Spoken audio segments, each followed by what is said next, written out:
আসসালামু আলাইকুম। প্রিয় এসএসসি 25 শিক্ষার্থীরা, তোমরা বাংলা প্রথম পত্র শেষ সময়ে কি কি রিভাইজ করবা এর উপর একটু আলোচনা করব, একটু ভালোভাবে দেখে নাও। আগামী 10 তারিখ তোমাদের বাংলা প্রথম পত্র পরীক্ষা। বাংলা প্রথম পত্র সৃজনশীল এবং এমসিকিউ দুই প্রকারের প্রশ্নের জন্যই শুভা অধ্যায়টি খুব বেশি গুরুত্বপূর্ণ। এখান থেকে তোমাদের প্রতি বছর প্রায় সৃজনশীল এবং এমসিকিউ এসে থাকে। বিশেষ করে বোর্ড প্রশ্ন বলতে গেলে 18 সাল, 19 সাল, 20 সাল এবং 24 সাল, এগুলো খুব বেশি ইম্পর্টেন্ট।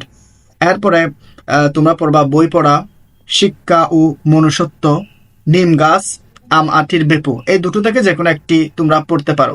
দুটোই গুরুত্বপূর্ণ, তবে যেহেতু শেষ সময় রিভাইজ, তুমি যে কোনো একটি পড়লেই চলবে। এরপর আছে মমতাদি, প্রবাস বন্ধু, এরপর সাহিত্যের রূপ ও রীতি, মানুষ মোহাম্মদ সাল্লাল্লাহু আলাইহি ওয়াসাল্লাম। একটি কথা মনে রাখবা, আমাদের 23, 22, 21 এগুলা শর্ট সিলেবাস পরীক্ষা ছিল, তাই তোমাদের জন্য সবচেয়ে বেশি ইম্পর্ট্যান্ট বোর্ড প্রশ্ন হচ্ছে 18, 19, 20 এবং 24 সাল। গদ্য অংশ থেকে যেহেতু 4টি সৃজনশীল আসবে, তুমি ন্যূনতম 2টি উত্তর করতে হবে। প্রথম 5টি থেকেই 3টি কমন পাবে ইনশাআল্লাহ। তাই তুলনামূলক যারা একটু বেশি পড়াশোনা করো বা যারা একটু সবসময় পড়ো, তারা চাইলে সবগুলো পড়তে পারো, আর যারা একটু কম পড়েছো তারা শেষ সময়ে প্রথম 5টি অধ্যায় রিভাইজ করতে পারো। এরপরে আমরা আসি কবিতা অংশে।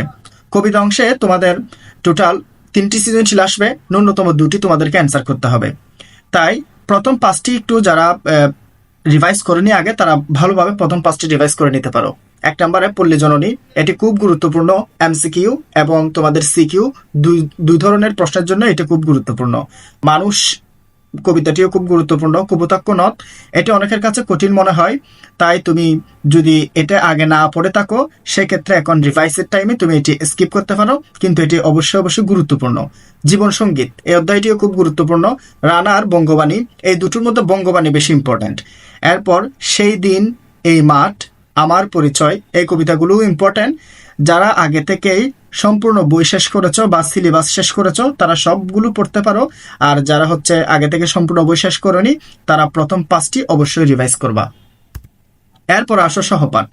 সহপাঠে তোমাদের 2টো অধ্যায় আছে, একটি উপন্যাস, একটি নাটক, একটি হচ্ছে কাকতাড়ুয়া আর একটি হচ্ছে বহিফির। এখান থেকে তোমাদের 2টি সৃজনশীল আসবে, ন্যূনতম একটি উত্তর করতে হবে। নাটক থেকে 2টি সৃজনশীল আসবে, ন্যূনতম একটি উত্তর করতে হবে। উপন্যাস থেকে 2টি, নাটক থেকে 2টি, টোটাল 4টি সৃজনশীল কিন্তু তোমাদের আসবে ন্যূনতম। তাহলে একটি করে টোটাল 2টি কিন্তু তোমাদেরকে অ্যান্সার করতে হবে।